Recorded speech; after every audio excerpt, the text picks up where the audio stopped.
Lihat, si pecundang datang. Suara tawa itu meledak seperti bom di ruangan yang hening. Semua mata menoleh. Sebagian dengan tatapan jijik, sebagian lagi dengan senyum mengejek. Di tengah lorong yang panjang itu, seorang pemuda sederhana berjalan menunduk, menggenggam map lusuh di tangannya. Ruang kerja lantai 7 Shinwa Group selalu ramai menjelang jam 9. Suara keyboard beradu dengan nada telepon, bercampur riuh obrolan ringan pegawai. Namun, untuk Han Jonho, setiap pagi terasa seperti mimpi buruk yang tak pernah berakhir. Dengan kemeja putih yang warnanya mulai memudar dan celana hitam yang sudah agak kusut, ia melangkah cepat menuju mejanya di sudut ruangan. Pandangannya menunduk, menghindari kontak mata, berusaha menjadi tak terlihat. Tapi usahanya selalu sia-sia. Jonho, kau beli bajunya di pasar diskon ya? Atau dapat dari bantuan sosial? Ucap Park Min-sok, pegawai senior yang terkenal angkuh, sambil tertawa keras. Suara tawa itu disambut derai cekikikan beberapa rekan lain. Jangan begitu, Min-sok. Bisa saja dia sedang menabung untuk beli martabak. Sahut yang lain, kali ini disertai tepuk tangan kecil yang terdengar menyakitkan. Jonho menghela napas dalam hati. Ia tidak membalas, tidak marah. Ia tahu, berdebat hanya akan membuat mereka semakin kejam. Jadi ia memilih duduk, menyalakan komputer tuanya, dan mulai bekerja. Tangannya lincah menari di atas keyboard, seakan dunia di sekelilingnya menghilang. Di balik ejekan yang tak henti, Jonho sebenarnya memiliki kelebihan yang tak disadari banyak orang. Ia hafal setiap prosedur administrasi perusahaan, memahami sistem data yang sering membuat pegawai lain kebingungan, dan mampu menyelesaikan laporan kompleks hanya dalam hitungan jam. Tapi semua itu terkubur di balik hinaan yang setiap hari ia telan mentah-mentah. Di seberang ruangan, seorang perempuan menatapnya diam-diam.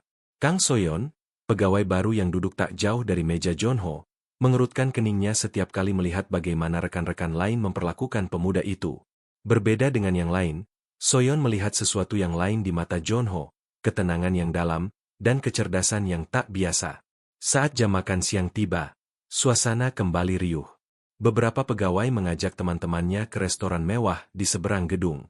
Sementara itu, Jonho tetap duduk di mejanya, membuka bekal sederhana, nasi, telur dadar, dan sedikit kimchi sisa semalam. Pantas saja kau kurus. Makanannya cuma itu-itu saja, ujar salah satu rekan kerjanya sambil melirik sinis.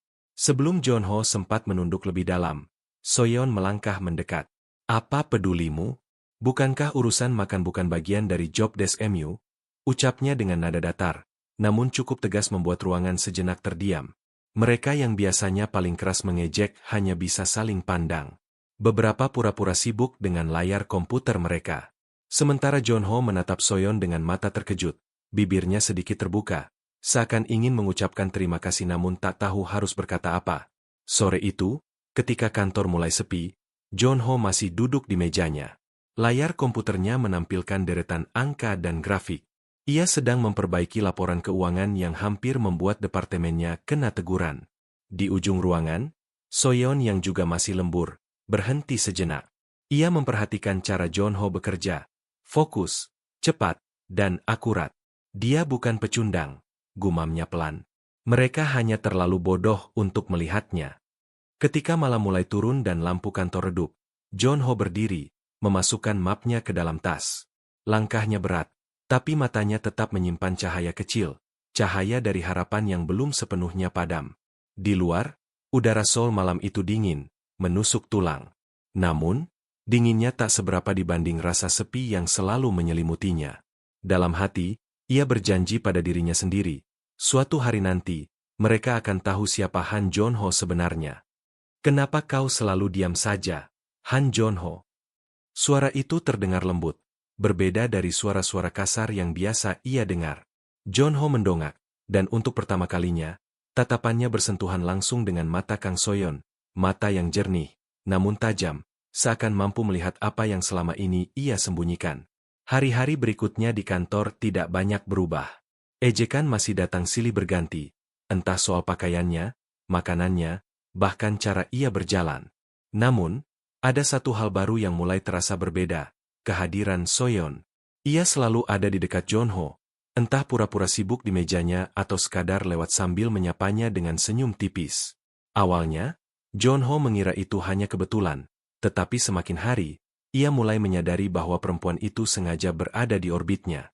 Siang itu, ketika jam makan tiba, John Ho duduk di mejanya seperti biasa, membuka bekal sederhana yang dibungkus kain bermotif biru. Di depannya, rekan-rekannya berisik membicarakan restoran baru yang katanya viral di media sosial. Ayo makan di luar. Soyeon, kau tak mau ketinggalan, kan? Ajak Min Seok dengan nada genit. Namun, Soyeon hanya tersenyum datar. Kalian saja. Aku ada urusan. Ia melangkah ke arah meja John Ho, lalu berhenti tepat di depannya. Kalau tidak keberatan, bolehkah aku duduk di sini? Tanyanya. John Ho tertegun. Jarang sekali seseorang, apalagi seorang perempuan seperti Soyeon, yang selalu terlihat percaya diri dan anggun, ingin makan bersamanya. Ia hanya mengangguk pelan, tidak berani menatap. Bekalmu terlihat enak, komentar Soyeon sambil membuka makanannya sendiri, kimbap buatan rumah. Siapa yang membuatnya? Kau sendiri. Ah, ya, saya sendiri, jawab John Ho lirih. Suaranya hampir tenggelam di antara suara mesin printer di belakang mereka. Sejak hari itu, makan siang mereka menjadi kebiasaan. Soyeon selalu duduk di meja John Ho, mengobrol ringan tentang pekerjaan, cuaca, atau berita terbaru. Perlahan, jarak yang selama ini mengelilingi John Ho mulai runtuh. Suatu sore, ketika sebagian besar pegawai sudah pulang, Soyeon menemukan John Ho masih duduk di mejanya, menatap layar komputer penuh data. Ia melangkah mendekat, menaruh cangkir kopi di sampingnya. Kau selalu lembur, ya? Tanyanya. John Ho terkejut, menoleh ke arah Soyeon. Ah, iya. Laporan bulan ini agak berantakan. Aku mencoba memperbaikinya sebelum besok pagi. Soyeon memperhatikan layar komputer itu. Deretan angka yang rumit, grafik, dan rumus-rumus yang membuat sebagian besar orang pusing, tampak seperti mainan di tangan John Ho. Jemarinya bergerak cepat, akurat, tanpa ragu sedikit pun. Kau sangat hebat dalam hal ini, ucap Soyeon tanpa sadar. John Ho menggeleng pelan. Tidak juga. Aku hanya terbiasa. Namun di dalam hatinya, ada rasa hangat yang sulit dijelaskan. Ucapan sederhana itu, pujian yang tulus, membuatnya merasa dilihat untuk pertama kalinya, bukan sebagai bahan ejekan, tapi sebagai seseorang yang berharga. Malam itu, ketika mereka keluar bersamaan dari gedung kantor, udara Seoul begitu dingin.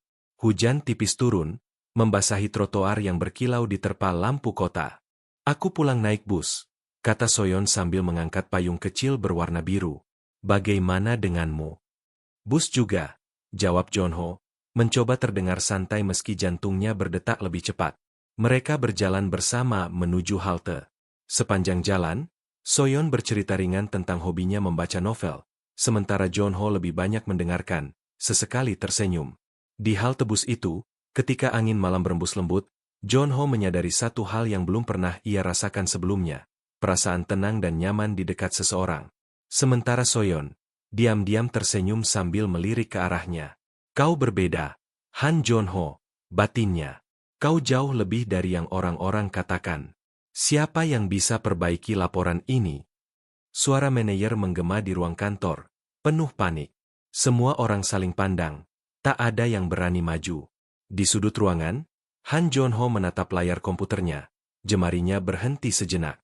Ia tahu, jika ia bergerak, semua mata akan beralih padanya, termasuk mata yang selama ini hanya melihatnya sebagai bahan ejekan. Pagi itu, suasana kantor Shinwa Group berbeda dari biasanya. Semua pegawai terlihat gelisah. Proyek besar yang sedang dikerjakan perusahaan mendadak kacau karena kesalahan input data.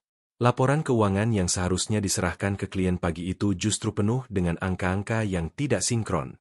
Di meja utama, manajer Kim, pria berperut buncit dengan suara keras, membentak pegawai satu persatu. Siapa yang bertanggung jawab atas kekacauan ini? Tak ada yang menjawab. Hanya suara bisik-bisik dan tatapan saling menyalahkan yang memenuhi ruangan. Kalau laporan ini tidak beres dalam 2 jam, proyek ini bisa dibatalkan. Mengerti? Bentaknya lagi. Di sudut ruangan, John Ho menunduk. Matanya menatap layar komputernya yang kosong, namun otaknya bekerja cepat, menganalisis pola kesalahan yang terdengar dari diskusi singkat tadi. Ia tahu letak masalahnya. Ia tahu bagaimana memperbaikinya. Namun, di benaknya, terlintas bayangan ejekan yang selama ini ia terima. Jika aku maju, mereka hanya akan menertawakan aku. Lagi. Sampai suara lembut namun tegas itu memecah kebisuannya. Jonho, bisik Soyeon dari belakangnya. Kau tahu cara memperbaikinya, kan? Ia menoleh, terkejut. Mata Soyeon menatapnya penuh keyakinan, seolah mendorongnya untuk bergerak. Dengan langkah ragu, Jonho maju ke depan ruangan. Aku mungkin bisa mencoba memperbaikinya, ucapnya lirih. Meneer Kim meliriknya dengan pandangan meremehkan. Kau, jangan buang waktu, anak baru ini bahkan tidak mengerti laporan sederhana. Beberapa pegawai lain tertawa sinis, tetapi Soyeon berdiri. Beri dia kesempatan, katanya. Nada suaranya cukup tegas untuk membuat ruangan terdiam sejenak. Dengan izin setengah hati, Jonho duduk di komputer utama. Jemarinya bergerak cepat, membuka file, memeriksa data, lalu mengoreksi rumus yang keliru. Dalam waktu kurang dari 30 menit, layar yang sebelumnya penuh kesalahan kini bersih, rapi, dan siap dilaporkan. Ini benar? Gumam Meneer Kim. Matanya membesar ketika melihat laporan yang sempurna. Pegawai lain hanya bisa terdiam. Beberapa bahkan mulai berbisik, seolah tak percaya bahwa pemuda yang mereka hina selama ini mampu menyelamatkan proyek senilai miliaran won. Namun, bukannya mendapat pujian, nama Jonho nyaris tak disebut ketika laporan itu diserahkan ke klien. Meneer Kim dengan mudah mengambil seluruh kredit, mengklaim bahwa ia dan timnya yang bekerja keras memperbaiki data. Kerja bagus, tim, katanya lantang, tanpa sedikit pun menoleh ke arah Jonho. Di sudut ruangan, Jonho hanya tersenyum tipis. Ia tidak marah, tidak kecewa. Ia sudah terbiasa menjadi bayang-bayang. Yang ia lakukan hanyalah menghela napas pelan, lalu kembali ke mejanya. Tapi ada satu hal yang berbeda kali ini, tatapan Soyeon. Di balik senyumnya yang lembut, ia menatap Jonho dengan kekaguman yang tak bisa disembunyikan. Kau benar-benar luar biasa, batinnya. Sore itu, ketika kantor mulai sepi, Soyeon menghampiri meja Jonho. Kau tahu, ucapnya sambil meletakkan secangkir kopi di mejanya. Kalau bukan karena kau, proyek itu pasti hancur.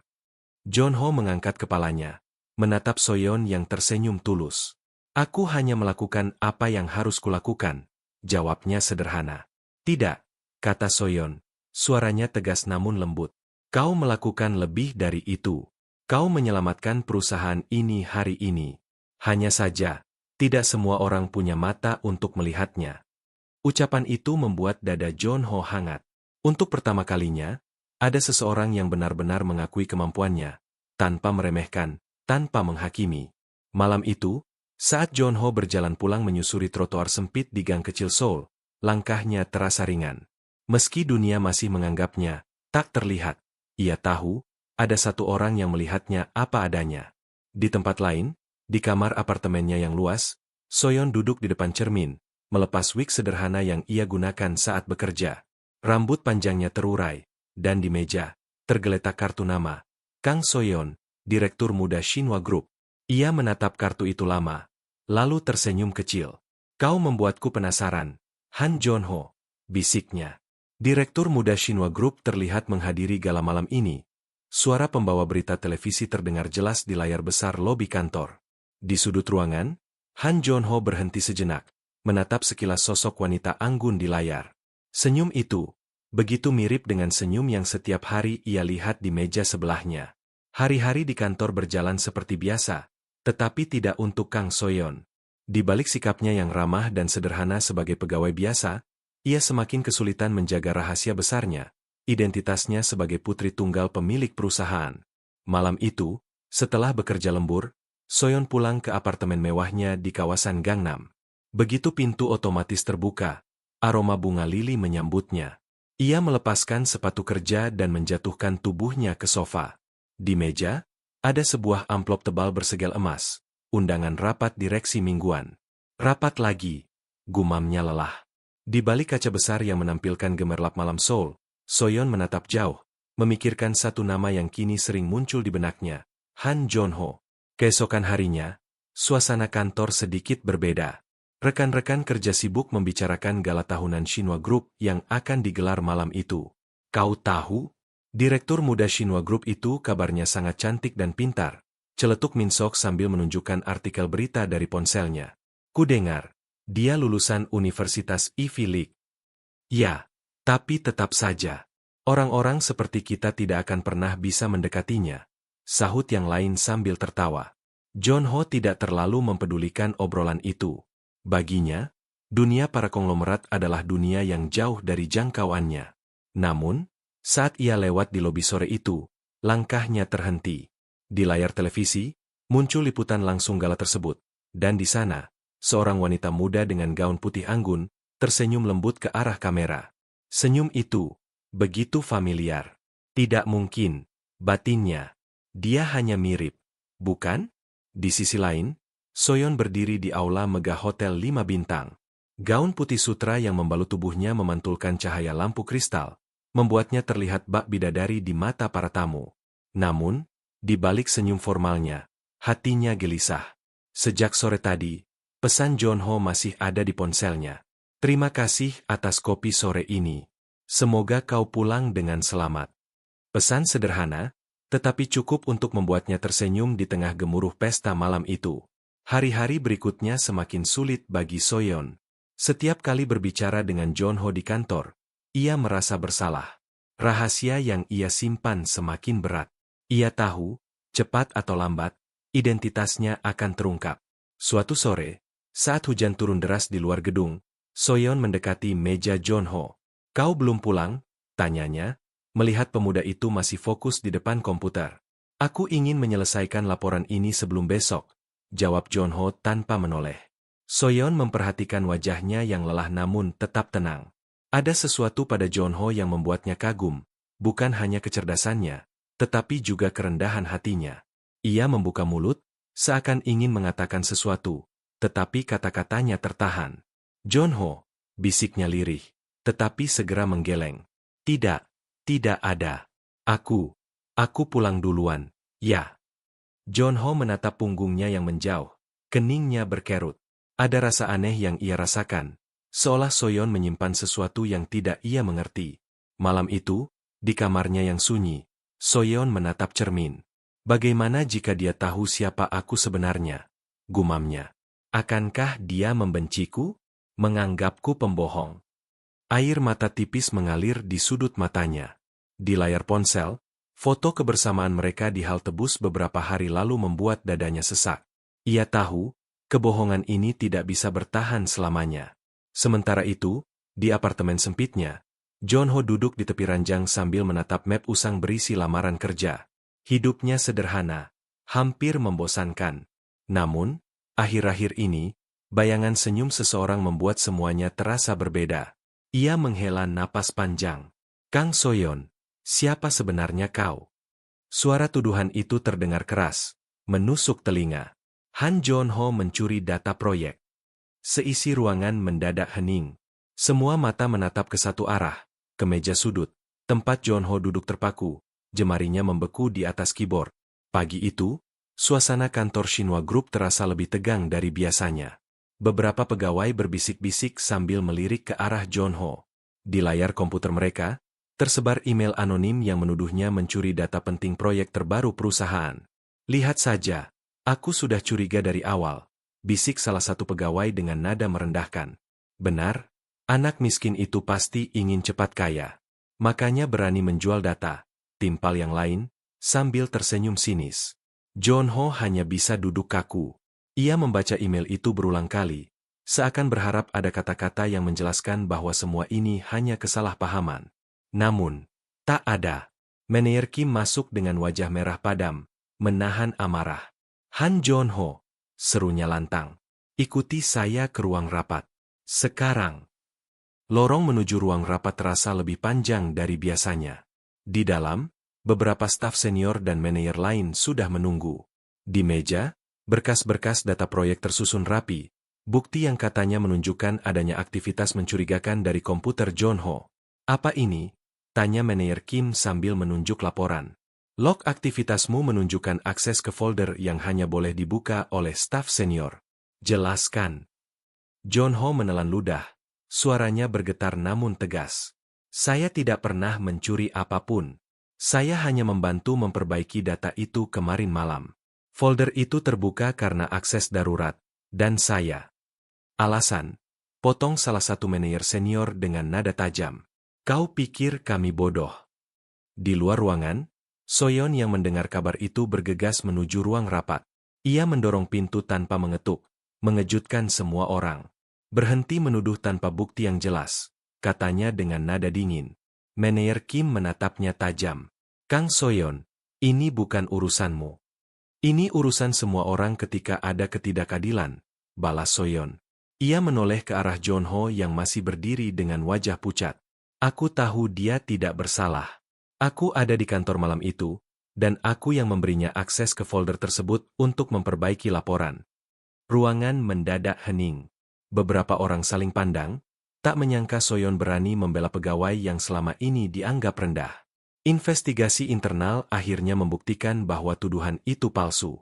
Data log menunjukkan bahwa akses ilegal berasal dari komputer lain yang menggunakan identitas palsu. Bukti jelas bahwa John Ho dijebak. Namun, meski namanya dibersihkan, rasa sakit itu terlanjur menggores dalam. Sepulang kerja malam itu, John Ho berjalan sendirian menyusuri trotoar basah. Hujan baru saja reda, tetapi aroma tanah dan aspal basah terasa menusuk hidungnya. Di genggamannya, ponsel bergetar, pesan dari Soyeon. Jangan pedulikan mereka. Kau lebih berharga daripada yang kau pikirkan. Ia menatap layar itu lama, sebelum akhirnya mengetik balasan pendek. Terima kasih. Untuk segalanya.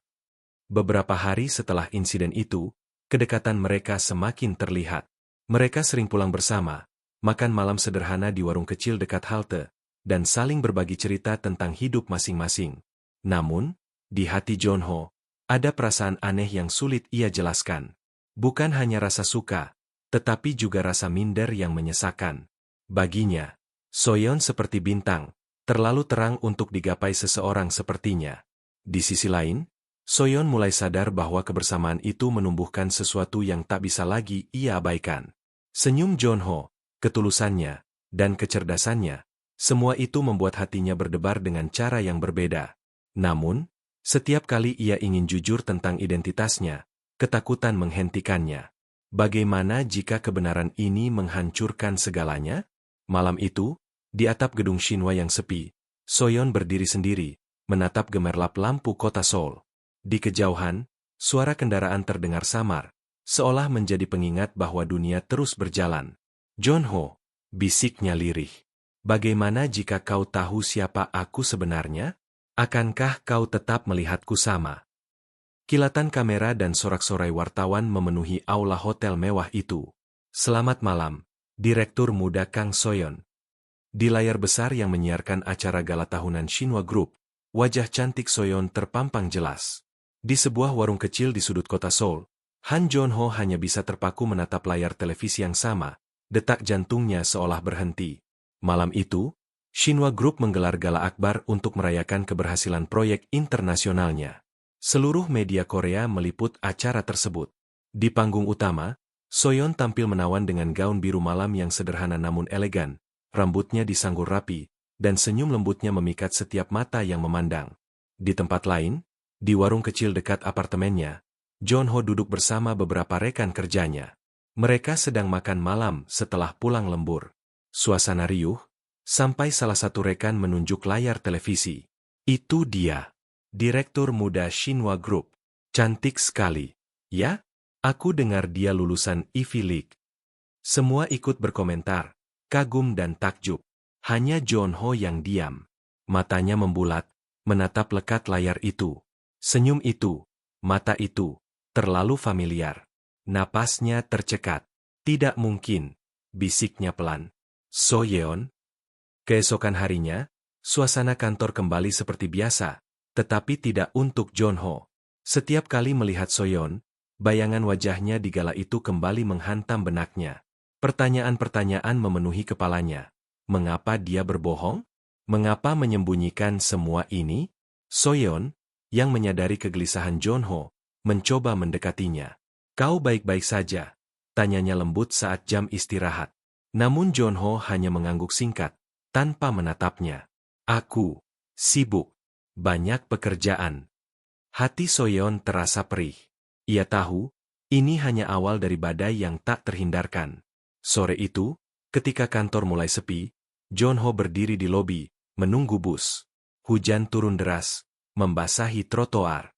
Soyeon keluar, membawa payung. Jeonho, panggilnya pelan. Ia menoleh, mata mereka bertemu. Untuk sesaat, waktu seolah berhenti. Kenapa kau tidak bilang apa-apa?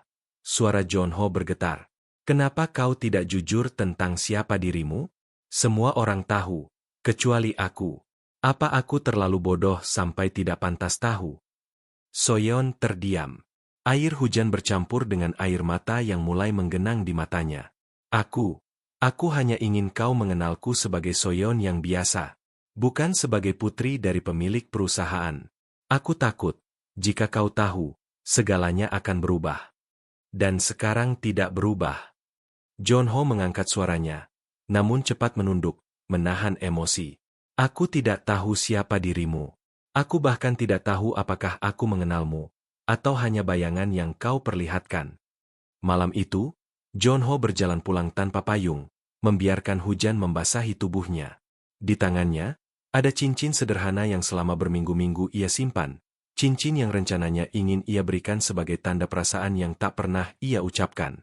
Kini, cincin itu terasa berat, seakan menjadi simbol dari jarak yang tiba-tiba terbentang di antara mereka. Di apartemen mewahnya, Soyeon duduk di tepi ranjang, memeluk lututnya. Di meja samping, ponselnya bergetar berkali-kali, namun ia tidak mengangkat. Pesan dari Jeonho tidak pernah datang. Yang tersisa hanyalah sunyi yang menghantui. Beberapa hari berikutnya, jarak antara mereka semakin terasa. Di kantor, Jeonho kembali menutup diri. Ia bekerja tanpa banyak bicara, menghindari tatapan Soyeon. Rekan-rekan kerja yang dulunya sibuk mengejeknya kini mulai berbisik-bisik heran melihat perubahan itu. Namun di hati Jeonho, gejolak itu tidak pernah berhenti. Amarah, kecewa, dan rasa sakit bercampur menjadi satu. Tapi di balik semuanya, ada satu perasaan yang tidak bisa ia hilangkan, cinta. Suatu malam, Jeonho berdiri di tepi sungai Han, menatap gemerlap lampu kota yang berpendar di permukaan air. Angin malam berembus kencang, membawa aroma basah dari sungai. Kenapa kau harus menjadi orang seperti itu, Soyeon? Bisiknya lirih. Kenapa kau harus menjadi seseorang yang tak mungkin kugapai? Hujan rintik membasahi atap Shinwa Group malam itu. Di puncak gedung, Han Jeonho berdiri sendiri, menatap jauh ke cakrawala kota. Suara langkah mendekat, lembut namun tegas, dan suara yang begitu ia kenal berbisik pelan. Jangan pergi, tolong, dengarkan aku sekali saja. Hari-hari setelah kebenaran terungkap terasa seperti musim dingin tanpa akhir. Di kantor, Jeonho kembali menjadi bayangan. Ia bekerja tanpa banyak bicara, menolak semua ajakan makan siang, bahkan berhenti pulang bersama Soyeon. Sementara itu, Soyeon berjuang sendirian menghadapi tatapan dingin ayahnya. Sang CEO menolak mentah-mentah kedekatannya dengan pegawai rendahan, seperti Jeonho. Kau adalah pewaris Shinwa Group, kata sang ayah dengan suara tajam. Jangan mencoreng nama keluarga. Namun hati Soyeon tak bergeming. Setiap malam, ia memandangi ponselnya, berharap ada pesan masuk. Setiap pagi, ia mencari sosok itu di sudut ruangan kantor, namun hanya menemukan punggung yang selalu menjauh. Suatu sore, badai besar menghantam Shinwa Group. Proyek internasional perusahaan terancam gagal karena kesalahan besar dalam sistem. Semua pegawai panik, bahkan manajer senior tak tahu harus berbuat apa. Di tengah kekacauan itu, Jeonho berdiri, menatap layar komputer dengan mata tajam. Dalam diam, ia bekerja, cepat, akurat, penuh keyakinan. Dalam beberapa jam, sistem yang hampir runtuh kembali stabil, dan laporan darurat berhasil dikirim ke klien tepat waktu. Semua orang terdiam, menyadari satu hal, pria yang selama ini mereka hina adalah alasan perusahaan itu masih berdiri. Namun, ketika manajer Kim mencoba mengambil kredit atas keberhasilan itu, Soyeon melangkah maju. Di hadapan semua orang, ia berkata tegas, proyek ini diselamatkan oleh Han Jeonho. Tanpa dia, Shinwa Group mungkin sudah kehilangan segalanya. Ruangan mendadak hening. Beberapa pegawai menunduk malu, sementara yang lain menatap John Ho dengan kagum. Malam itu, Soyeon menemukan John Ho di atap gedung. Angin malam membawa aroma hujan yang masih tersisa. "Kenapa kau masih di sini?" tanya John Ho. Suaranya datar, tanpa menoleh. "Karena aku tidak mau menyerah," jawab Soyeon, langkahnya mendekat. "Aku salah. Aku seharusnya jujur sejak awal. Aku takut. Takut kehilanganmu kalau kau tahu siapa aku. Tapi ternyata, ketakutanku malah membuatku benar-benar kehilanganmu." John Ho terdiam. Dalam hatinya, ada rasa sakit yang belum sepenuhnya hilang. Namun, di balik itu, ada cinta yang tidak pernah padam. Aku hanya merasa kecil di hadapanmu," ucapnya lirih. "Kau seperti bintang, Soyeon, terlalu tinggi, terlalu jauh. Dan aku bukan siapa-siapa." Soyeon menatapnya dengan mata berkaca-kaca. "Kau salah. Kau bukan siapa-siapa bagiku. Kau adalah orang yang membuatku ingin menjadi lebih baik. Kau adalah satu-satunya orang yang melihatku bukan sebagai pewaris, bukan sebagai direktur muda, tapi sebagai Soyeon. Dan itu yang paling berharga." Hening sejenak, hanya suara angin yang berhembus di antara mereka. Lalu, perlahan, John Ho menoleh. Mata mereka bertemu, dan untuk pertama kalinya setelah semua luka, senyum kecil terbit di wajahnya. "Kalau begitu," katanya pelan, "izinkan aku mencoba lagi. Tapi kali ini, sebagai diriku sendiri."